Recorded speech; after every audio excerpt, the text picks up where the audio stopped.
હાલમાં પોરબંદર શહેરના જુદા જુદા વિસ્તારોમાં વિશાળ સંખ્યામાં ગલુડિયા જોવા મળી રહ્યા છે અને તેના ઉપર મોટા શ્વાન દ્વારા હુમલાના બનાવો ઉપરાંત શેરી ગલીમાં તેઓ આંટાફેરા કરતા હોવાથી વાહન અકસ્માતને કારણે ઈજાગ્રસ્ત બનવાના વધ્યા છે અને તેના કારણે અનેક જગ્યાએ કુરકુરિયાઓ ઘવાયેલા જોવા મળે છે।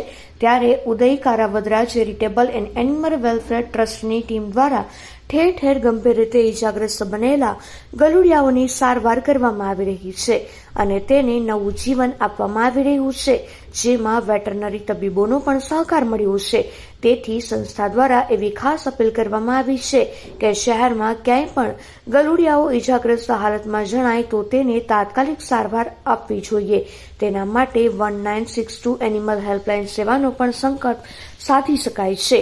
તે ઉપરાંત દરેક વિસ્તારના લોકો જાગૃત બનીને તેમના વિસ્તારના ગલુડિયાઓ માટે શેરીમાં પથ્થરો ગોઠવીને ઘર બનાવી આપે તો રસ્તા ઉપર તેઓ આવતા બંધ થશે અને તેના કારણે તેની સાથે સર્જાતા અકસ્માતનું પ્રમાણ પણ ઘટશે તેવું સૂચન કરવામાં આવ્યું છે।